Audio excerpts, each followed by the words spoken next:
पहिली एक गोष्ट, आपल्याला पैसे का इम्पॉर्टंट. आता इथे सगळे शिकलेले आहेत, सगळी मोठी माणसं आहेत, कॉलेजच्या मुलांना हे शिकवायला लागतं. परंतु wealth is not everything, but wealth is something very important. हे इथे सगळ्यांना माहित आहे की पैसे पाहिजे. पैसे आपण स्वतः बनवले, पण ते गरजेचे आहेत जगण्यासाठी. ते आपल्या काही गोष्टी महत्वाच्या, आपल्या गरजा पूर्ण करण्यासाठी किंवा आपल्या वॉन्ट्स म्हणजे गरजांच्या व्यतिरिक्त अधिक काही गोष्ट पूर्ण करण्यासाठी किंवा आपल्या डॉक्टर्ससाठी, एज्युकेशनसाठी, बिझनेससाठी पैसा हा फार महत्वाचा आहे. पण पैसा कमवण्याच्या मध्ये सर्वात मोठी गोष्ट येते ती कोणती, की पैसा कोणत्या मार्गाने कमवला जातो. आता पैसा हा महत्वाचा दोन मार्गाने कमवला जातो, एक तर नोकरी किंवा बिझनेस. या दोन मार्गांपैकी दुसरा कोणताही मार्ग पैसे कमवण्यासाठी उपलब्ध नाही. जगात आपण पाहिलं तर पैसे कमवणं तसं फक्त ह्या दोन्ही मार्गाने होतं आणि त्याच्यानंतर ह्या पैशातून ह्या दोन मार्गातून कमवलेला जो पैसा आहे तो व्यवस्थितरित्या इन्व्हेस्ट केला तर आपल्याला मल्टिप्लाय त्याच्यात 100 पटीने वाढवता येतो किंवा तो झिरोही करता येतो. मग तो पैसा वाढवायचा कसा, परफेक्ट इन्व्हेस्ट करायचा कसा, याच्यासाठी शेअर मार्केट एक खूप मोठं ऑप्शन. लक्षात घ्या मित्रो, काळ खूप बदललेला आहे. आता आपल्या हातात मोबाईल आहे. जेव्हा आपण जन्माला आलो होतो घरात फोन नव्हते. तर आपण सुद्धा काळाच्या बरोबर जायला हवं आणि त्यासाठी आपण हे सेशन फार महत्वाचं. आज गावागावात शहर टेक्निकल गोष्टी पोहोचलेल्या आहेत, पण शेअर मार्केट बद्दल मराठी माणसाच्या मनात प्रचंड भीती आहे, प्रचंड अंधश्रद्धा आहे, चुकीच्या गोष्टी आहेत, त्या बदलल्या पाहिजे. पैसे जगण्यासाठी लागतात, पैसे मजा करण्यासाठी लागतात, पैसा औषधासाठी लागतात आणि ते आपण नोकरी आणि धंदा या दोन गोष्टींमधून कमवतो. ही फार महत्वाची गोष्ट. पण ते कमवत असताना आपण जर रिस्क कुठचीच घेतली नाही तर लक्षात घ्या आपण 100% रिस्क घेतो. मग तुम्ही म्हणाल तुम्ही रिस्क बद्दल बोलता, शेअर मार्केट हे रिस्क बद्दल बोलतं, पण जर आपण इन्व्हेस्टमेंट पाहिलं तर इन्व्हेस्टमेंट मध्ये रिस्क नाहीये. पण जगात आपल्याला माहित असतं की आपण कधी ना कधी मरणार आहोत, तरी सुद्धा जगत असतो की नाही. मग आपण मरणार आहोत म्हणून जगायचंच नाही असं होतं का? नाही. सेम थिंग आपल्या बिझनेस आणि नोकरी धंद्यात सगळीकडे लागू पडते. अहो आता सध्या बँकांमध्ये सुद्धा इश्यू येतात. मग आपण धंदा करत असताना अजिबातच रिस्क घ्यायची नाही असं आहे का? नाही. म्हणून हे खाली वाक्य लिहिलंय, if you risk nothing then you risk everything. उदाहरणार्थ पुढे काही गोष्टी येतील की आपण अजिबात रिस्क न घेतल्याने आपला पैसा मल्टिप्लाय होण्याच्या ऐवजी कमी कमी होत जातो. तो कसा ते पुढे बघू. How can we create income. मी आताच म्हणालो, हा खरं म्हणजे प्रश्न होता की आपण पैसे कसे बनवतो. एक तर नोकरी आणि दुसरा पर्याय म्हणजे धंदा. याशिवाय जगात दुसरा पर्याय नाही. आता याच्यानंतर आपण येऊया आपल्या स्टॉक मार्केट भारताच्या ग्रोथकडे. आता स्टॉक मार्केट मधली भारताची ग्रोथ ही कशी झालेली आहे तर तुम्ही इथे बघू शकता. ही 3 चित्र आहेत. त्याआधी इथे हा एक ग्राफ आहे. याच्यामध्ये तुम्ही बघाल तर ही जी पहिली निळी लाईन आहे ती चायनाचा ग्राफ सांगते. 2010 मध्ये चायनाची ग्रोथ ही 6 ट्रिलियन होती. तिथून तिचा जो ग्रोथ आहे तो आकडा 13.2 ट्रिलियन झाला. जगाची ग्रोथ ही 1.7 ट्रिलियन पासून 2.6 ट्रिलियन पर्यंत आली आणि ही 66 ट्रिलियन पासून जगाची ग्रोथ ही 66 ट्रिलियन पासून 82 ट्रिलियन पर्यंत आली आहे. आणि ही रेड लाईन जी आहे ती भारताची ग्रोथ सांगते. ती 1.7 ट्रिलियन पासून आत्ताचा आकडा हा 2.6 ट्रिलियन आहे. याच्यामध्ये आपल्या भारताच्या ग्रोथ मध्ये प्रचंड बदल होणारे, फरक घडणारे येत्या काळामध्ये. आपले जे इन्व्हेस्टर्स आहेत, मोठमोठे बिझनेसमॅन्स आहेत, त्यांचं म्हणणं आहे की आपली ही ग्रोथ प्रचंड पटीने आता वाढणार आहे. ती का? तर त्याचं पहिलं कारण आहे, त्याचे हे इथे एक चित्र दिसतंय ते पाहू शकता. We are the future. भारताच्या या इन्व्हेस्टमेंट मध्ये, या ग्रोथ मध्ये 40% म्हणजे आपली 40% जी जनता आहे तो युथ आहे. 40%च्या खालची मुलं आहेत, मुली आहेत, त्यांचं जे कॉन्ट्रीब्युशन आहे ते येत्या काळात खूप असणार आहे. ते आता जो पर्सेंटेज त्यांचा जो आहे अख्ख्या जगभरातला तो फार कमी आहे. तो आता 40%च्या वरती जाणार आहे डेव्हलपमेंट मध्ये, असं आपलं नाही तज्ञांचं मत आहे. त्यामुळे हे जो 2.6 ट्रिलियनचा हा जो आकडा दिसतोय तो येत्या काळात जवळपास 10 ट्रिलियन होण्याची शक्यता आहे. त्याने होईल काय? अर्थात भारताची ग्रोथ वाढ आहे. दुसरं हे जे चित्र दिसतंय तिथे तुम्हाला लेडी बायकांचं चित्र आहे. याचा अर्थ काय? आपल्या भारताच्या जडणघडणीमध्ये डेव्हलपमेंटमध्ये आज बायकांची जी सरासरी आहे, बायकांची जी इन्व्हॉल्वमेंट आहे ती 7 ते 7%. चायना बरोबर कम्पेअर केलं तर चायनामध्ये जवळपास 50% महिला त्यांच्या डेव्हलपमेंटमध्ये हातभार लावतात. आणि आपल्या तज्ञांच्या मध्ये येत्या काळात या महिला अधिक सजग होऊन महिला वर्गाचं कॉन्ट्रीब्युशन हे 44% ते 45% असणार आहे. अर्थात जर महिला एवढ्या सजग आता झालेल्या त्यांची इन्व्हॉल्वमेंट वाढली तर आपली ग्रोथ 100%. तिसरं हे जे चित्र आहे ते गावचे आहे. आता गाव मस्तपैकी बघा, एक आजोबा बसलेत, लहान मुलगा लॅपटॉप घेऊन बसलेला आहे, त्याच्या बाजूला हे कोणते ते वडील काका असे कोणी असतील. पण हे चित्र कशासाठी? पूर्वी गांधीजींनी म्हटलं होतं खेड्याकडे चला, खेड्याकडे चला. आणि आता खरी गोष्ट आहे, खरं असं घडायला लागलंय, खरंच खेड्याकडे चला. याचं कारण असं आहे की मुंबईपेक्षा खेड्यांमध्ये आज प्रचंड ग्रोथ होते.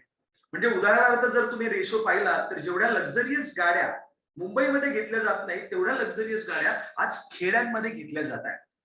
कारण का? जमिनीचे भाव वाढले, जमिनीचे भाव गगनाला भिडलेले आहेत. त्यामुळे त्यांची इन्व्हेस्टमेंट, त्यांची डेव्हलपमेंट मधली जी इन्व्हॉल्वमेंट आहे ती वाढलेली आहे. आणि त्याचाच परिणाम हा भारताच्या संपूर्ण जडणघडणीवर, ग्रोथवर होणार आहे. म्हणून येत्या काळामध्ये शेअर मार्केट असू दे किंवा भारताची जी ग्रोथ पर्सेंटेज आहे तो प्रचंड पटीने वाढण्याची शक्यता आहे.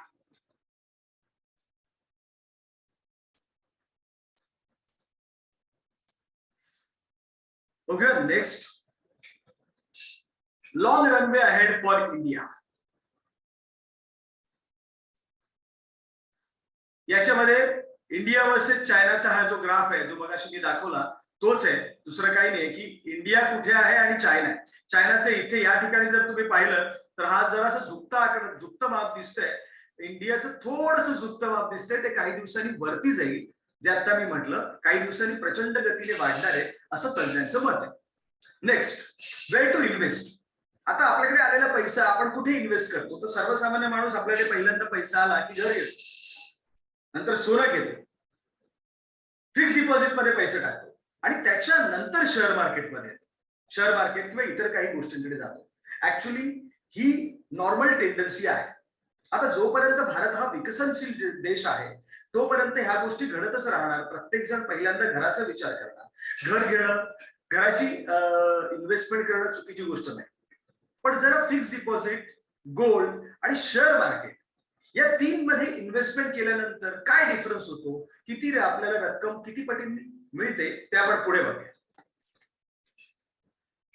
हा इथे ही एक सक्सेस स्टोरी तुम्हाला दिसते आणि ही जी सक्सेस स्टोरी आहे ही पूर्णपणे अभ्यासून इथे हा ग्राफ आम्ही इथे मांडलेला आहे. पहिलं बघा, कॅश. ही जी पहिली लाईन दिसते खालची, ही जी खालची पहिली लाईन दिसते ती कॅशची आहे. आणि हा जो ग्राफ आहे 1979 पासून 2017 पर्यंतचा आहे. लॉकडाऊन नंतरचा काळ आपण धरलेला नाही कारण लॉकडाऊन मध्ये अजून प्रचंड घसरण झालेली होती. त्यामुळे आपण बघूया की 1979 पासून 2017 पर्यंत जर कॅश, जर 1 रुपया आपण इथे 79 मध्ये ठेवला असता तर 2017 मध्ये फक्त कॅश अशीच ठेवली असती घरात, तर त्याचं काय झालं असतं? फक्त 1 रुपया तसाच्या तसा शिल्लक राहिला असता. दुसरी गोष्ट, बँकेत आपण पैसे बँकेत ठेवतो. जर बँकेत 1 रुपया ठेवला असता तर 2017 पर्यंत त्याचे 23 रुपये झाले असते. हा आकडा आम्ही नाही सांगत आहोत, सेबी, गुगल आणि इथून सर्च करून, हा रिसर्च करून लिहिलेला आकडा. तिसरं, गोल्ड. तिसरा आकडा हे सांगतो की 1979 मध्ये 1 रुपयाचं आपण जर सोनं घेतलं असतं ना तर त्याची किंमत आज 37 रुपये होते. किती? 37 रुपये. आज म्हणजे 2017, हा लॉकडाऊनच्या आधीचा काळ. 2017 पर्यंत 37 रुपये त्याची किंमत होती. ते जर शेअर मार्केटमध्ये इन्व्हेस्ट आपण 1 रुपया 1979 ला केला असता तर त्याची किंमत 2017 ला 296 रुपये होते. खूप प्रचंड पटींनी होते. इथे तुम्ही नीट बघितलं असेल तर कुठेही याचा डाऊनफॉल नाहीये, शक्यच नाही. कारण लॉंग टर्म मध्ये जमिनीची जशी वाढ होते तशी शेअर मार्केटची वाढच होत गेलेली आणि वाढच होत जाणार. आणि तिसरी ही जी इक्विटीज कम डिव्हिडंड, म्हणजे शेअर मार्केटवर आपल्याला मिळणारे जे बोनस आहे त्यांचं डिव्हिडंड आहे ते जर धरलं तर जवळपास 1 रुपयाचे 400 रुपये झालेले आहेत. म्हणजे जर आपण कम्पेअर केलं तर इथे खूप मोठा गॅप आहे. ह्या गॅपचा फायदा आपण मराठी माणसांनी किंवा आपल्या लोकांनी, ज्यांना शेअर मार्केट माहिती नाही, अशा अमराठी लोकांनी, महाराष्ट्रात राहणाऱ्या लोकांनी का करून घेऊ नये? आपण फक्त भीतीपोटी शेअर मार्केट पासून खूप लांब राहत आलो. अरे पण का? पहिले शेअर मार्केट काय ते तर समजून घ्या. त्याची गरज आपल्याला कधीच पडली नाही का? तर त्याची गरज आहे. आणि ते कसं करावं, इन्व्हेस्टमेंट कशी करावी ते सांगण्यासाठी आम्ही आहोत. परत याच्यामध्ये मी पुन्हा एकदा सांगतो की जर तुम्हाला काही प्रश्न असतील तर लिहून ठेवा आणि हे सेशन संपल्यानंतर आपण क्वेश्चन अँड आन्सर सेशन घेऊया, त्यामध्ये तुमचे प्रश्न हाताळूया. ठीक आहे. तर हा एक खूप मस्त ग्राफ आहे. पण प्रत्येकाला असं वाटेल अरे मी अगोदर पैसे गुंतवले असते तर आज माझ्याकडे भरपूर पैसे असते, पण आताही वेळ गेलेली नाही. पुढच्या सेशन पुढे तुम्हाला सांगेनच की माझा अभ्यास आणि आमचा टोटल स्टडी काय सांगतो की कशा रीतीने इन्व्हेस्टमेंट करायला. नेक्स्ट ग्राफ, हा जो नेक्स्ट ग्राफ आहे याच्यामध्ये आता दाखवलंय की 95 पासून 2018 पर्यंत किती इव्हेंट्स झाले. म्हणजे मी जे मगाशी म्हटलं की शेअर मार्केटची 80 पासून बाबा 2017 पर्यंत आतापर्यंत ग्रोथच आहे.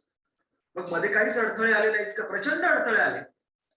जे माझ्या इच्छे आहेत त्यांना आता आपल्याला आपण 1993 ची दंगल भोगली आहे, हर्षद मेहताने केलेला घोटाळा भोगलाय. ओके, असे बरेचसे हजारो करोडचे जगभरचे घोटाळे झालेले आहेत. पण शेअर मार्केटवर त्याचा परिणाम काय झाला तर इथे आपल्याला दिसतं ज्या ज्या वेळेला अशा काही गोष्टी घडल्या त्या त्या वेळेला शेअर मार्केट थोडंसं खाली पडलं पण पुन्हा ते वरती गेलं. या गोष्टीतून या ग्राफ मधून आपल्याला काय शिकायला हवं? एक गोष्ट आज वही पेन घ्या आणि लिहून ठेवा की लॉंग टर्म मध्ये शेअर मार्केटची ग्रोथ ही परमनंट आहे, कंपल्सरी. लॉंग टर्म मध्ये शेअर मार्केटची ग्रोथ ही होणारच आहे. फक्त जो डाऊनफॉल आहे तो टेम्पररी आहे. हा जो डाऊनफॉल दिसतो हा फक्त टेम्पररी आहे, तो थोड्या काळापुरता असतो. मग जेव्हा मार्केट पडतं त्यावेळी काय करावं तर माझं स्पष्ट मत आहे त्यावेळी शांत बसावं. ज्याच्याकडे पैसे नाहीत त्यांनी शांत बसावं आणि ज्यांच्याकडे पैसे आहेत त्यांनी भरपूर शेअर्स विकत घ्यावे. आताच काल परवाचं उदाहरण आहे. आपल्याकडे लॉकडाऊन झालं होतं, जगभरामध्ये लॉकडाऊन चाललं होतं, त्यावेळी मार्केट पडलं होतं. ज्यांच्याकडे पैसे होते त्यांनी शेअर्स विकत घेतले आणि आज त्यांची 5 ते 10 पटींनी त्यांचं कॅपिटल वाढलंय. त्यांनी त्याचा फायदा उचलला. आपल्याकडे त्याचं ज्ञानच नव्हतं त्यामुळे आपण इन्व्हेस्ट नाही केले. चूक कोणाची आहे? अरे शेअर मार्केट काय आहे हे आपण कधी समजून घेण्याचा प्रयत्नच नाही केला, आपली चूक आहे. माझ्यासारखी माणसं आज फुकट हे सेशन देतात कशासाठी तर मला असं खूप वाटतं की आपल्या लोकांनी या ठिकाणी इन्व्हेस्ट करावे पैसे आणि बऱ्यापैकी त्याचे रिटर्न्स मिळावे.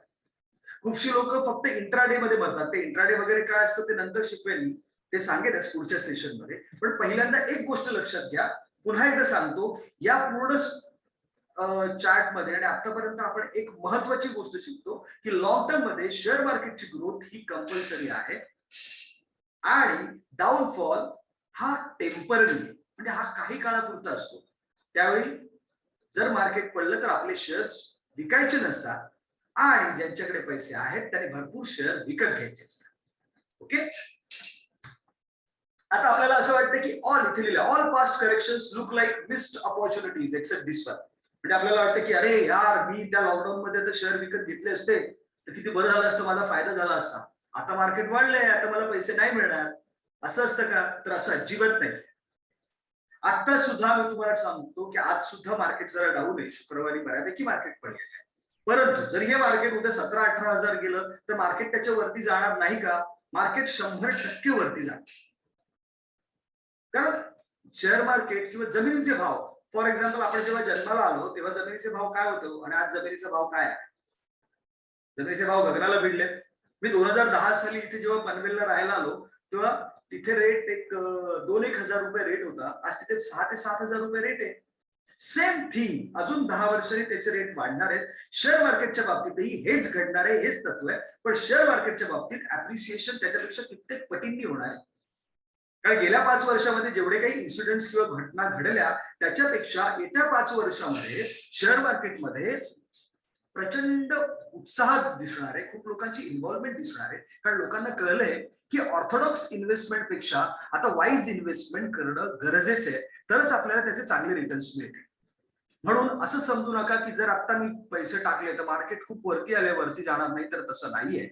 उदाहरणार्थ एक उदाहरण देतो मी की मार्केट कॅपिटल, संपूर्ण भारताची मार्केट कॅपिटल जी आहे, जेवढी आहे ना 2.5 लाख ट्रिलियन, तेवढी एकटी मार्केट कॅपिटल एका कंपनीची, ऍपल कंपनीची. म्हणजे ऍपल सारख्या जगभरात खूप मोठ्या कंपन्या आहेत. याच्यावरून आपल्याला लक्षात येत असेल की एक ऍपल कंपनी एवढी अख्ख्या भारताची मार्केट कॅपिटल. मग आपल्याकडे तेवढे पोटेन्शियल्स नाही आहेत का? आहेत. टाटा आहे, विप्रो आहे, आज एचडीएफसी सारखी बँक आहे, रिलायन्स आहे, या सगळ्या इंडस्ट्री ग्रोथ होतात, त्यांना वाढण्यासाठी प्रचंड प्रचंड स्कोप आहे. त्यामुळे भारताचं शेअर मार्केट इतर वर्ल्ड मार्केटपेक्षा येत्या 5 ते 10 वर्षात प्रचंड वाढणार आहे. म्हणून आपण इंटरनॅशनल शेअर मार्केटवर ही फोकस करण्यापेक्षा आपण भारताच्या शेअर मार्केटवर जरी फोकस केलं तरी प्रचंड प्रमाणात पैसे कमवू शकतो. आता कंपनीनं पैसा कशासाठी लागतो? आता शेअर्स म्हणजे काय? शेअर्स म्हणजे हिस्सा, भाग. आपण त्याचे समभाग धारक होतो, आपण त्या कंपनीच्या प्रॉफिट आणि लॉस मध्ये पार्टनर होतो, म्हणून शेअर्स आपण घेतो. त्याचा एक फायदा होतो की आपण शेअर्स घेतल्यावर, जसं आता ज्यांच्याकडे किंगफिशरचे शेअर होते, पण किंगफिशरचे शेअर होते तर शेअर होल्डरवर केस पडली का? नाही. ती केस पडली विजय मल्ल्यावर, कारण त्याने शेअर होल्डर्स आणि इतरांना फसवलं होतं. आपण फक्त त्याच्या प्रॉफिट लॉस डिव्हिडंड मध्येच होतो. परंतु त्याच्या कंपनीमध्ये ज्यांनी पैसे गुंतवले त्यांनाही कळायला हवं होतं की ते बुडणारच एक दिवस, आणि ते चित्र होतच एनिवेज. परंतु मग ह्या कंपन्यांना पैसे कशासाठी लागतात, शेअर्स कशासाठी लागतात, शेअर्स इश्यू कशासाठी केले जातात? तर अर्थात बिझनेस वाढवण्यासाठी, त्यांना काही इक्विपमेंट घ्यायचे असतील त्याच्यासाठी, जर अजून आपल्याला काय म्हणतो ग्रोथ करायची असेल, म्हणजे एका ठिकाणी प्लांट आहे, अजून त्याचे 10 प्लांट करायचे असतील त्याच्यासाठी. आपल्याकडे डीमार्टचं उदाहरण आहे. डीमार्टने काही वर्षापूर्वी, जेव्हा अगोदर त्याचे 60-80 आउटलेट होते, पण त्याच्यानंतर त्यांनी जेव्हा आपलं सेबीमध्ये रजिस्ट्रेशन केलं आणि जेव्हा शेअर्स आणले मार्केटमध्ये, त्याच्यानंतर डीमार्टच्या प्रचंड त्याच्या तिकटिनी शाखा झाल्या. आता डीमार्टचा तो शेअर 4,000च्या वरती गेलेला आहे. पण ते का केलं डीमार्टने? कारण त्यांना बिझनेस वाढवायचा होता. त्याच्यासाठी काय करावं लागतं की काही पर्सेंटेज बिझनेसची अमाऊंट ही लोकांना द्यावी लागते शेअर्सच्या स्वरूपात. That's it. आणि त्याच्यासाठी पैसा लागतो. तो पैसा कुठून उभा करायचा? तर आपण हे मोठमोठे बिझनेसमन लोक हे शेअर मार्केटमधून पैसा उभा करतात. एवढं सोपं आहे. याच्यामध्ये आता आपण ट्रेडर असतो. ट्रेडर म्हणजे काय? जो शेअर विकत घेतो, विकतो, त्याला आपण ट्रेडर म्हणतो. पण याच्यामध्येही 2 प्रकारचे ट्रेडर्स आहेत. ते 2 प्रकारचे, आपल्याला कोणत्या पद्धतीचं ट्रेडर बनायचे हे आधी आपण समजून घ्यायला हवं. आपण लोक रोज ऐकतो, अरे यार तो ट्रेडिंग करतो, हा ट्रेडिंग करतो, तो ट्रेडिंग मध्ये बुडतो. पण ट्रेडर म्हणजे काय? जो विकत घेतो, धंदा करतो. पण या शेअर मार्केटमध्ये आपण काय धंदा करतो? शेअर्स विकत घेतो, शेअर्स विकतो. याच्यामध्ये 2च प्रकारची माणसं असतात, एक विकत घेणारा आणि एक विकणारा. धंद्यामध्ये अजून दुसरं काही असू शकत नाही, पण तो जे करतो त्याला ट्रेडर म्हणतात. पण याच्यामध्ये 2 प्रकारचे ट्रेडर असतात. एक असतो ट्रेडिशनल ट्रेडर, याला आपण रिटेल नॉर्मल ट्रेडर म्हणतो, आणि एक असतो प्रोफेशनल ट्रेडर. आपल्याला काय बनायचंय? तर प्रोफेशनल ट्रेडर बनायचं. लक्षात ठेवा, आपल्याला काय बनायचंय? तर प्रोफेशनल ट्रेडर बनायचंय. अर्थात जर आपल्याला प्रोफेशनल ट्रेडर बनायचं असेल तर आपल्याला काही गोष्टी ज्ञात असायला हव्या. उदाहरणार्थ, जर जो ऑर्थोडॉक्स ट्रेडर आहे, जो रिटेल ट्रेडर आहे, हा आपल्याला बनायचा आहे का? तर अजिबात नाही. पण त्याच्या चुका काय असतात? त्याच्याकडे काही व्यवस्थित एज्युकेशन नसतं, त्याला काही माहिती नसतात गोष्टी, आणि ते ट्रेडिंग करत सुटतात. इथे प्रॉपर एज्युकेशन असतं, प्रॉपर अभ्यास करा. जर तुम्हाला इंट्राडे ट्रेडर बनायचं असेल तर 9 ते 3 फिक्स बसावं लागतं. मी त्यांच्यासाठी नाही म्हणत आहे, आपल्याकडे मोस्टली आपण इन्व्हेस्टमेंट, ज्यांना 101% ट्रेडिंग करायची मार्केटमध्ये, इंट्राडे ट्रेडिंग किंवा स्विंग ट्रेडिंग आपण काही गोष्टी म्हणतो, त्यांना कन्सिस्टंटली ट्रेडिंग करायची आहे, पुढे जाऊन ट्रेडर बनायचं आहे. नॉट बॅड, खूप चांगली गोष्ट आहे. पण त्यासाठी व्यवस्थित अभ्यास, एज्युकेशन करायला हवा. आणि ते कुठून मिळेल? तर ते आम्ही आहोत द्यायला. नो प्लॅन फॉर रिस्क ही फार मोठी चुकीची गोष्ट आहे. जर तुम्ही इंट्राडे ट्रेडिंग करताय तर त्यामध्ये प्रचंड रिस्क असते. ती रिस्क जर प्लॅन नसेल तर एका दिवसात 1 लाख रुपयाचे झिरो करून टाकतात. माझ्याकडे केसेस आले आहेत, 2 करोडचे 2 लाख रुपये केलेले आहेत. 2 करोडचे एका दिवसात 2 लाख रुपये केलेले आहेत. 7 लाख रुपयाचे झिरो केलेली अमाऊंट. का? कारण त्यांनी रिस्कच प्लॅन केली नव्हती. परंतु जे प्रोफेशनल ट्रेडर्स आहेत ते always use stop loss.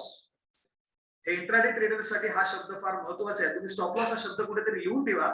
Stop loss हा शब्द पुढे तुम्हाला ट्रेडिंग मध्ये येणार. स्टॉप लॉस म्हणजे इथे जर आपण 100 रुपये टाकले इंट्राडे ट्रेडिंग मध्ये, तर आपल्याला त्याच्यामध्ये लॉस किती बेअर करायचे? 20 रुपये. हे प्रोफेशनल ट्रेडरने प्लॅन केलेलं असतं आणि तो 20 रुपयाचा स्टॉप लॉस घेऊन जातो. म्हणजे 100 रुपयामध्ये जर बाईंग केलं असेल, 100 रुपयामध्ये मी तो शेअर विकत घेतला असेल, तर जर तो शेअर खाली गेला, पण त्याच्यामध्ये तो शेअरही नसतो, त्याला कॉल आणि पुट म्हणतात, ती गोष्ट पुढे सांगेनच. जर तो कॉल किंवा पुट शेअरचा 100 रुपयावर 80 रुपये गेला, तर तिथे मला 20 रुपये लॉस बुक करायचे. ऑर्थोडॉक्स ट्रेडर काय करतो? तो लॉस बुक नाही करत, तो वाट बघत राहतो. त्याला वाटतं अरे अजून वरती जाईल, अजून वरती जाईल, आणि मार्केट खाली खाली खाली जातं आणि त्याची व्हॅल्यू ही इंट्राडे मध्ये 0 होते आणि तिथेच फसतात. पण प्रोफेशनल ट्रेडर व्यवस्थित वेळेवर लॉस बुक करतो, बाहेर पडतो. जशी एंट्री परफेक्ट घेतो तशी तो एक्झिटही परफेक्ट घेतो. त्याच्याकडे काही प्लान नसतं लिटल ट्रेडरकडे, त्यांच्याकडे डिटेल प्लान असतं. यांच्याकडे रिअल स्ट्रॅटेजी नसते, याच्याकडे प्रोवन स्ट्रॅटेजी असते. ट्रेड विथ इमोशन्स म्हणजे हात थरथरतात, घाबरतात, लॉस 2,500 बुक करतात आणि प्रॉफिट 100 रुपयाने घेतात. ही गोष्ट फार महत्वाची आहे. तुम्ही जेव्हा शिकलेले असता, ट्रेडिंग शिकता, लर्न केलेली असते, व्यवस्थित त्याचे धडे घेतलेले असतात, तेव्हा इमोशन्स बाजूला ठेवून ट्रेडिंग कशी करायची ते शिकवलं जातं. ते शिकणं फार गरजेचं आहे. तरच तुम्ही इंट्राडे ट्रेडर बना, अन्यथा बनू नका. मी तुम्हाला स्पष्ट सांगतो, we are focusing only long term investment इक्विटीजवर, पण तरी सुद्धा माझ्याकडे 95% इन्क्वायरीज येतात इंट्राडे ट्रेडर्ससाठी, म्हणून मी हे तुम्हाला सांगतो. बाहेर तुम्हाला मी 100% सांगतो, बाहेर लोक तुम्हाला हे सांगणार नाहीत, ते तुम्हाला इंट्राडे ट्रेडिंगसाठी भरीस पाडतील, पण पहिल्यांदा इंट्राडे ट्रेडिंगला जाऊ नका. आधी समजून घ्या. ट्रेड्स विथ हाय रिस्क, मगाशी म्हटलं ना, 100% कॅपिटलची रिस्क घेतात. रॉंग. 100% अंडरस्टँड रिस्क, त्यांना रिस्क किती घ्यायची ती कळते. आयसोलेशन आणि कंटिन्युअस एज्युकेशन, हे काय वाटेल तशी कशीही ट्रेडिंग करत राहतात, त्याच्यात चूक आहे. आणि हे कंटिन्युअस एज्युकेशन घेत राहतात, कंटिन्युअस शिकत राहतात, त्यांनाच प्रोफेशनल ट्रेडर म्हणतात. मित्र, हे एवढ्या सगळ्या गोष्टीचं सार एवढंच सांगायचंय की ज्यांना कोणाला इंट्राडे ट्रेडर बनायचंय त्यांनी प्रोफेशनली ज्ञान घ्यायला हवं, शिकायला हवं. व्यवस्थित स्टॉप लॉस काय असतो, प्लॅन रिस्क काय असते, स्ट्रॅटेजी काय असते, ती शिकून घ्यायला हवी. ती शिकवणार कोण? तर ते शिकवण्यासाठी आम्ही आहोत. मी खरं तर गेल्या 1 महिन्यापासून लोकांना हे सर्व सेशन फ्री देतोय. आजचं हे first step to share market, आजचं हे लास्ट फ्री सेशन आहे. पण तरी सुद्धा तुम्ही बघताय उदासीनता आहे. उद्या मी पैसे घ्यायला कंपनी मला अलाउ करत नाही फ्री शिकवण्यासाठी. सेबीच्या नियमानुसार ज्यांचं डीमॅट अकाउंट माझ्याकडे आहे त्यांनाच मी सेशन देऊ शकतो, त्यांनाच मी हे एज्युकेशन देऊ शकतो. म्हणून माझी तुम्हाला विनंती आहे, ज्यांचं डीमॅट अकाउंट नसेल त्यांनी आमच्याकडे डीमॅट अकाउंट ओपन करून घ्या. म्हणजे तुम्हाला पुढच्या ही गोष्टी, ह्या सेशनवाल्यांना मी पुढचं जे काही ट्रेनिंग आहे ते फ्री देणार आहे. ते पुढच्या आठवड्यात असेल. नेक्स्ट डे ते नक्की घ्या. आता आर यू सेफ? सगळ्याचा प्रश्न असतो, शेअर मार्केटमध्ये आपण सेफ आहोत का? अर्थात युअर सेफ, कारण हे जे प्रमोट करते शेअर मार्केट, प्रमोट कोण करते? सेबी. हे शेअर मार्केट आहे. Ministry of corporate affairs, CDSL, reserve bank of India आणि एनएसई, नॅशनल स्टॉक एक्सचेंज, या सगळ्या गव्हर्नमेंटच्या कंपन्या मिळून गव्हर्नमेंट जर शेअर मार्केटला प्रमोट करते, याचा अर्थ आपण सेफ आहोत. आता दुसरा प्रश्न आपण तुम्ही म्हणतो, आम्ही जे पैसे टाकतो ते डीमॅट अकाउंट तुमच्याकडे जातात, ते पैसे बुडाले तर? शांतपणे एक गोष्ट लक्षात घ्या, जे डीमॅट अकाउंट असतं, हे डीमॅट अकाउंट हे सीडीएसएल आणि एनएसडीएल यांच्या अंडर असतं. तुमच्या डीमॅट अकाउंटवर संपूर्ण कंट्रोल हा सेबीचा असतो, सेबीचा. त्यामुळे ह्या पैशांवर तुमचा कोणताही ब्रोकर हात मारू शकत नाही. ब्रोकरकडे जे अकाउंट असतं त्याला ट्रेडिंग अकाउंट म्हणतात, त्याचं कॉम्बिनेशन होऊन डीमॅट अकाउंट बनतं. त्यामुळे ज्या वेळेला तुमचं डीमॅट अकाउंट बनवलं जातं त्यावेळेला सेबीची परमिशन असते आणि तुमच्या या प्रॉफिट आणि लॉसचा संपूर्ण हिशोब हा सेबीकडे असतो. त्यामुळे इट इज गव्हर्नमेंट ऑथराइज. तुमच्या फंडवर संपूर्णपणे गव्हर्नमेंटचा कंट्रोल आहे. तो कुठेही जाणार नाही, कोणीही तुम्हाला फसवून बुडवू शकणार नाही. परंतु तुम्ही ऑथेंटिक सब ब्रोकरकडे किंवा ब्रोकरकडे जा. आमची मोतीलाल ओसवालची सब ब्रोकरशिप आहे. मोतीलाल ओसवाल मध्ये हेड ऑफिस आहे आणि माझं ऑफिस बेलापूरमध्ये आहे. तुम्ही आमच्याकडे ऑनलाईन सुद्धा आम्ही तुम्हाला पूर्णपणे सर्व्हिस देतो आणि वी आर फुल ब्रोकर्स. आम्ही तुम्हाला शेअर मार्केट बद्दलचं प्रचंड ज्ञान, खूपशा गोष्टी व्यवस्थित देऊ. आम्ही तुम्हाला त्या बाबतीत मदत करू शकतो. त्यामुळे आमच्यावर विश्वास ठेवा. ट्रेड गुरु आम्ही तुमच्यासोबत आहोत. ओके. आता ट्रेडिंग म्हणजे काय? ट्रेडिंग म्हणजे काय? बिझनेस. पण trading is nothing but the, म्हणजे एका ठिकाणावर पैसे दुसऱ्याकडे जा. ट्रेडिंग इज, इथे लिहिलंय, trading is simply a transfer of money from those who don't know that what they are doing into the account of those who do know what they are doing. साधीशी गोष्ट आहे. Trading म्हणजे काय? ज्या लोकांना आपण ट्रेडिंग म्हणजे काय करतो हे माहित नाहीये, त्यांचे पैसे एका ठिकाणावर दुसऱ्या ठिकाणी जातात. ही एक बॅटल असते बायर्स आणि सेलर्स मध्ये. त्याच्यामध्ये जो हुशार असतो तो जिंकतो. त्यामुळे एकाचे पैसे दुसऱ्याकडे जातात. हीच गोष्ट ट्रेडिंग मध्ये घडते. पण ती कशी घडते? तर इथे एलिमेंट्स ऑफ एव्हरी ट्रेड. आता प्रत्येक गोष्टीचा ट्रेडचा एलिमेंट्स काय असतात? आता तुम्ही म्हणाल याचे हे सुद्धा आम्ही मोस्टली इंट्राडे ट्रेडर्स सांगतोय, कारण इंट्राडे ट्रेडर्स हे जे आहेत ते 98%, 2% इन्व्हेस्टर्स आहेत. आणि हे इंट्राडे ट्रेडर्स आपले हात पोळून घेतात. आणि ते पोळून घेऊ नये म्हणून कोणत्या गोष्टी लक्षात घ्यायचा? हे तुम्हाला एक बकेट दिसतंय. त्या बकेटमध्ये परफेक्ट एंट्री, एक्झॅक्ट टार्गेट आणि स्टॉप लॉस, त्याचा जो काही रिझल्ट येतो तो रिझल्ट म्हणजे तुमच्या ट्रेडिंगचा रिझल्ट असतो. या 3 गोष्टी तुम्ही नमूद करून ठेवा कुठेही, वहीवर, पानावर, आपल्या डोक्यामध्ये. शक्यतो तुमच्या वहीमध्ये लिहून घ्या. परफेक्ट एंट्री, टार्गेट आणि स्टॉप लॉस, हे 3 शब्द. या 3 शब्दांवर मी नंतर तुम्हाला लेक्चर किंवा ट्रेडिंग देईनच. आणि त्याचा जो एकंदरीत मिळून येतो तो तुमच्या ट्रेडिंगचा रिझल्ट असतो.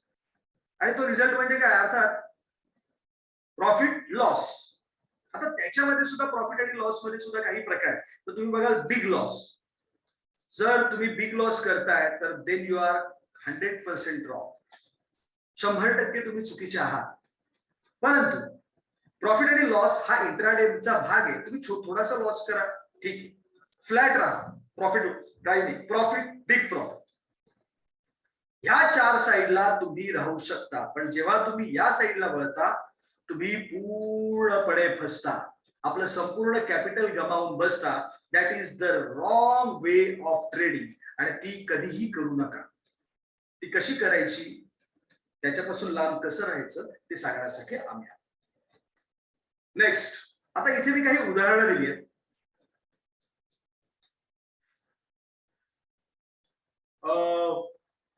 हा एचडीएफसीचा ग्राफ. आता काही स्टॉक्स बद्दल आपण माहिती बघूया की स्टॉक्स कसे वाढले, किती वाढले, किती पटींनी वाढले. आता आमच्यापैकी बहुतेकांचा जन्म, माझा जन्म 80च्या सालचा आहे, 70-80च्या पिरियडचा लोकांचा जन्म असेल. इथले आम्ही समजतो की 70, 80, 90. तरी देखील ज्यांनी कोणी 2000 साली एचडीएफसीचा शेअर घेतला तो एक 10 रुपयाचा शेअर होता. किती? 10 रुपयाचा. आज 2022ला एचडीएफसीचा हा शेअर 1800 रुपये जाऊन, किती? 1800 रुपये. मध्ये तो एकदा स्प्लिट झाला, म्हणजे एका शेअरचे 2 शेअर्स मिळाले आणि 1800 रुपयाला जाऊन आला. याचाच अर्थ जर 2000 साली कोणी 1 लाख रुपये टाकले असते तर 2022 साली, 22 वर्षात त्याचे 28 करोड रुपये झाले असते. केवढा प्रचंड पैसा आहे. एचडीएफसी बँक, आज एचडीएफसी बँक टॉपला आहे, सगळ्यांना माहिती. तुम्ही म्हणाला अरे मी कमवायला उशिरा लागलो. एनिवेज, मी टीसीएस मध्ये 2015 पर्यंत होतो. ओके, 2015 मध्ये सुद्धा, 2007चा आमचं जो आहे, 2009ला जरी आम्ही इथे बघा,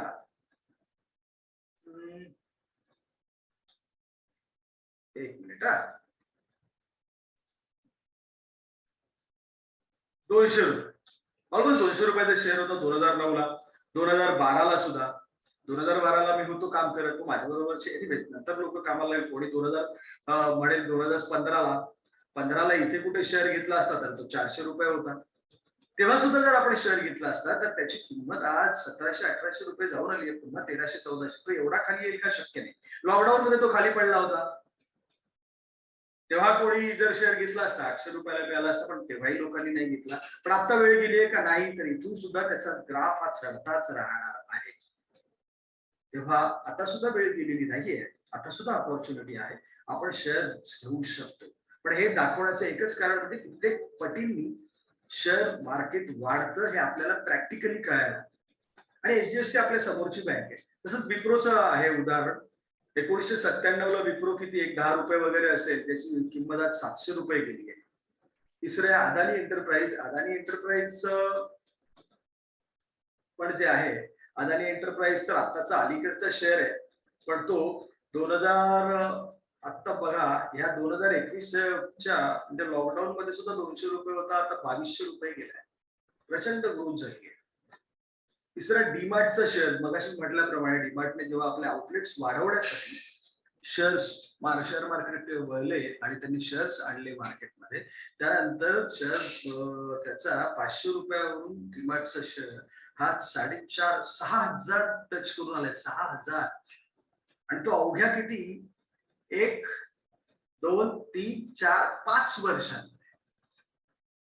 5 वर्ष फार कमी होतात. तुम्ही कॅल्क्युलेट करा, 500 रुपयाचे 6,000 रुपये म्हणजे 1,00,000 रुपयाचे किती झाले असते. आपण स्वतःच कॅल्क्युलेट करा. आपण जर इथे इन्व्हेस्टमेंट केली असती तर आपण कुठे असतो. बँकेत इन्व्हेस्टमेंट केली काय मिळतं. मगाशी मी सांगायचं विसरलो नाही, मी मागे ठेवलं होतं. आपल्याकडे इन्फ्लेशन रेट किती आहे माहितीये का, 5%. बँक आपल्याला देते किती, 6%. वर्षाला 6%. आपल्याला बँकेत 100 रुपयावर 6% मिळतात आणि इन्फ्लेशन रेट 5 रुपये. म्हणजे 100 रुपयाची किंमत वर्षाच्या शेवटी 95 रुपये होणार.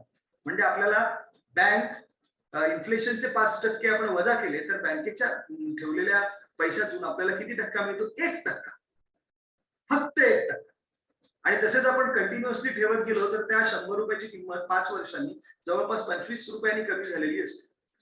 मध्येच बँकांचे इश्यू होतात, काय काय घडतं, बँकेचे पर्सेंटेज कमी जास्त होतात, पण ते जास्त वाढत नाही, 5-6% राहतात आणि आपण त्याच्यात खुश राहतो. आपण काय करतो तर आपलं स्वतःवर सुद्धा अन्याय घेतो आणि विदाऊट नॉलेज, ज्ञान नसल्यामुळे आपण आपल्या पैशांचा अपव्यय करतो आणि ते आधी थांबवायला हवं. आपण आपले पैसे मल्टिप्लाय कसे करायचे, वाढवायचे कसे, त्याचं ज्ञान व्यवस्थित घ्यायला हवं. म्हणून हे सेशन आहे आणि म्हणून मी तुमच्या सोबत आहे. वेळोवेळी तुम्हाला जर काही प्रश्न असतील तुम्ही मला विचारू शकता फोन करून. आता आम्ही नेमकं काय करतो, तुमचं liquid fund, debt fund manage करणं, balance fund, equity mutual fund, direct equity and PMS हे फार महत्वाचं आहे. तुम्हाला किती देतं, 18%. डायरेक्ट इक्विटीज म्हणजे शेअर्स विकत घेणार. पीएमएस म्हणजे portfolio management studies. This is very important. Portfolio management studies याच्यामध्ये तुम्हाला एक गोष्ट लक्षात घ्या, आताचा पुढचा काळ आहे, ह्याच्यामध्ये प्रत्येकाचा पोर्टफोलिओ असणारच. आपण अमेरिकेत किंवा बाहेर गेलो, जेवढे डीमॅट अकाउंट, जेवढ्या बँका आहेत ना तेवढ्याच लोकांचे डीमॅट अकाउंट आहेत. आपली भारताची जनता कमवणाऱ्यांची सांगतो 135 करोड आहेत आणि आपल्याकडे डीमॅट अकाउंट आहेत फक्त 8 करोड. आणि त्यातही लोकांचे डबल अकाउंट आहेत, म्हणजे 4 करोड लोकांचेच डीमॅट अकाउंट आहेत. म्हणजे येत्या काळात विचार करा, आपल्याला स्कोप होण्यासाठी, मिळण्यासाठी प्रचंड वाव आहे. फक्त काय होतं, हे जे ज्ञान आहे ते व्यवस्थितरित्या आपल्याला मिळत नाही, त्याचे व्यवस्थित सेंटर्स नाही. आता महाराष्ट्रात काही ठराविक माणसं आहेत जे व्यवस्थित ज्ञान देतात, नाही ते युट्यूब आणि याद्वारे खूपशी लोकांना चुकीचा मार्ग दाखवतात. लोक हात फोडून घेतात आणि शेअर मार्केट पासून लांब पडतात. म्हणून लक्षात घ्या, ज्यांना कोणाला पहिल्यांदा शेअर मार्केटमध्ये सुरुवात करायची आहे त्यांनी पहिल्यांदा इन्व्हेस्टमेंटने सुरुवात करा. शेअर मार्केटमध्ये पैसे कसे येतात ते शिका आणि मग इंट्राडे ट्रेडिंगकडे वळा. आणि ते सर्व करण्यासाठी आम्ही तुमच्या सोबत आहोत. So no worries. आता फायनान्शियल पिरामिड. आता हा फायनान्शियल पिरामिड शिकलेल्या लोकांना, न शिकलेल्या लोकांना सुद्धा शिकवण्याची गरज नसते, परंतु तरी सुद्धा मी तुम्हाला पुन्हा आवर्जून सांगतोय की आपण जे काही 100 रुपये कमवतो त्यातला सर्वात पहिला भाग आपण कशासाठी वापरतो, प्रोटेक्शन, हेल्थ, मग सेव्हिंग्स, मग ग्रोथ, मग रिस्क आणि मग स्पेक्युलेशन. म्हणजे टार्गेट, मला बंगला घ्यायचा, मला मोठी गाडी घ्यायची, मला काय काय घ्यायचं, त्या सगळ्या गोष्टी. व्यवस्थित आपला पिरामिड कसा असायला. खरं तर पहिला पार्ट बरोबर आहे, प्रोटेक्शन. नंतर जातो risk free growth. Risk free growth कडे आपण वळतो. नंतर growth with risk. Growth with risk, थोडीशी रिस्क घेऊन आपण ग्रोथ करू शकतो आणि त्याच्यानंतर आपल्याला जी मिळते ती हाय ग्रोथ आणि मग स्पेक्युलेशन. तो आमचा 50-30-20 रूल आहे. म्हणजे आज जर आपण 100 रुपये कमवत असू तर आपलं इन्कम कसं डिवाइड झालं पाहिजे, तर 50% जे आहे ते आपल्या वॉन्ट्स म्हणजे आपल्या नीड्स आहे, आपल्या ज्या बेसिक गरजा आहेत त्या पुरवण्यासाठी आपल्या इन्कमचा 50% भाग हा आपण वापरायला हवा. त्याच्यानंतरचा 30% हा जो भाग आहे हा 30% भाग हा आपण आपल्या वॉन्ट्ससाठी. वॉन्ट्स म्हणजे आता आपण म्हणतो आपली गाडी, लक्झरियस आयुष्य, जरा चांगलं आयुष्य जगण्यासाठी आपण 30% भाग वापरायला हवा आणि 20% हा जो भाग आहे तो परफेक्ट आपल्या इन्व्हेस्टमेंटसाठी वापरायला हवा. सेव्हिंग्स नाही म्हणत आहे, investment. Savings is different than investment. ज्याच्यातून आपल्याला जास्तीत जास्त रिटर्न्स मिळतील, तरच आपण आपलं फायनान्शियल प्लॅनिंग व्यवस्थितरित्या घरचं, स्वतःचं, फ्युचरचं बसवू शकतो. 50-30-20 हा रूल लक्षात ठेवा. 50-30-20. आता इथे आपल्याला एक चित्र दिसतंय. आता खरंच हे इथे चित्र बघा. हे चित्र कोणाचं आहे? हे आमच्या TCS मध्ये काम करणारी लोक आहेत का? नाही. तर हे कोण ऑफिसर्स आहेत का? नाही. हे आहेत प्रोफेशनल ट्रेडर्स, जे आता आपल्याकडे इंट्राडे ट्रेडिंग करायची करत ओरडत येतात ना, त्यांची फाईट कोणाशी असते? तर या प्रोफेशनल ट्रेडर्सची असते. हे प्रोफेशनल, हे बघा, हे युबीएसचे, इथे तुम्ही बघा हे युबीएस दिले, हे युबीएसचे प्रोफेशनल ट्रेडर्स आहेत. हे प्रोफेशनली ट्रेड करत असतात. आणि ज्यावेळी आपण इंट्राडे ट्रेड करत असतो तेव्हा आपली फाईट कोणाबरोबर असते? तर या सर्व प्रोफेशनल ट्रेडर्स बरोबर असते. आणि हे सर्व प्रोफेशनल ट्रेडर्स 9 ते 3:30 पूर्ण फोकस होऊन ट्रेडिंग करत असतात. आणि आपण काय करत असतो? आपण काय करतो? एक ट्रेड घेतो, कुठेतरी फिरतो, गप्पा मारतो, सिगरेट प्यायला जातो, चहा प्यायला जातो, आणि नंतर मग अरे पैसे मिळाले, डोक्यावर हात मारून घेतो. तसं होत नाही. ट्रेडिंग करण्यासाठी तुम्ही भले कुठेही गावातून करा, शहरातून करा, पण 9 ते 3:30 जर तुम्ही इंट्राडे करत असतात तर तुम्ही फोकस राहून, व्यवस्थित अभ्यास घेऊन, व्यवस्थित सर्व गोष्टी समोर ठेवून ट्रेडिंग करायला हवे. उदाहरणार्थ हे जे पुढचं चित्र दिसतंय, हे चित्र कसलं आहे? एक विमान. म्हणजे एक मोठं बोईंग विमान तुम्हाला दिलं, पण त्या पायलटला जर विमान चालवता येत नसेल तर काय होईल? पुढे जाऊन ऍक्सिडेंट होईल. रॉंग. बरोबर आहे ना? पण विमान कोणतेही असू दे, पण पायलट तरबेज असेल तर तो कसाही हवेत जाईल. बरोबर आहे? तो व्यवस्थितरित्या आपला प्रवास करेल. म्हणजे एखादं मोठं हॉस्पिटल आहे, पण त्या हॉस्पिटल मधला डॉक्टरला काहीच येत नाही आणि तो ऑपरेशन करायला गेला तर पेशंट मरणारच. हीच गोष्ट ट्रेडरला सुद्धा लागू होते.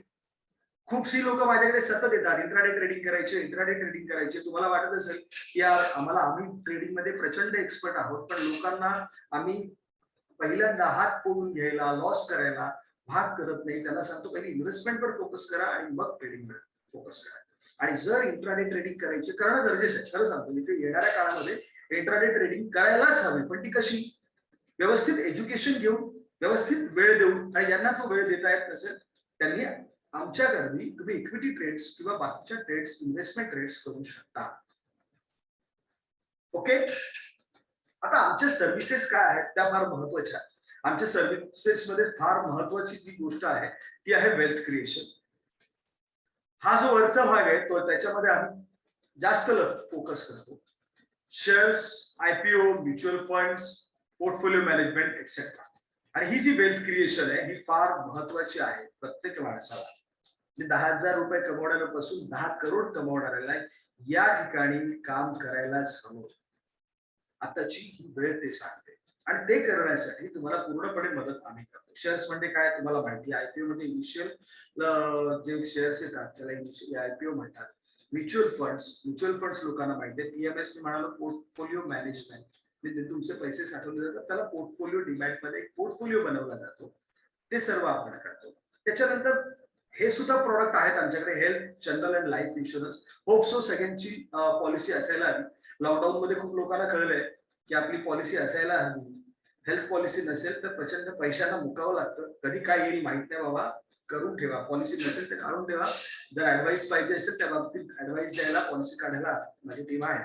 Asset management, property management, retirement planning ते करतो आपण. ते कसं करायचं त्यासाठी आले आहोत. प्रिझर्वेशन म्हणजे NCDs, डिबेंचर्स, बॉन्ड्स, FDs. हे बॉन्ड्स आणि डिबेंचर्स मध्ये काय होतं, आपल्याला फिक्स पर्सेंटेज मिळतात. त्याच्यामध्ये जास्त काही रिस्क राहत नाही.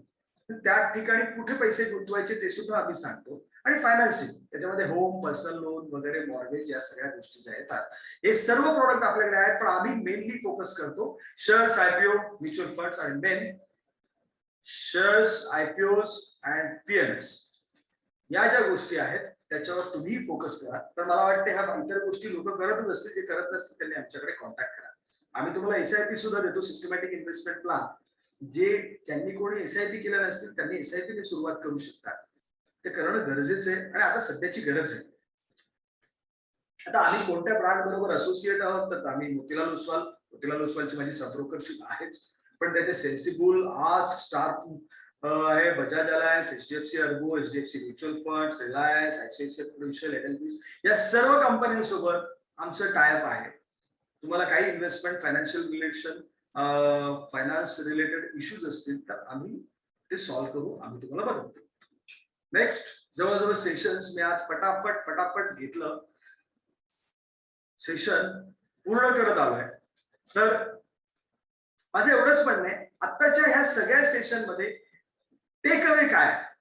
तर पहिली गोष्ट मी तुम्हाला सांगितलं, शेअर मार्केटमध्ये लॉंग टर्म मध्ये ग्रोथ ही कंपल्सरी आहे, हे टेक अवे. आणि जो डाऊनफॉल आहे तो टेम्पररी.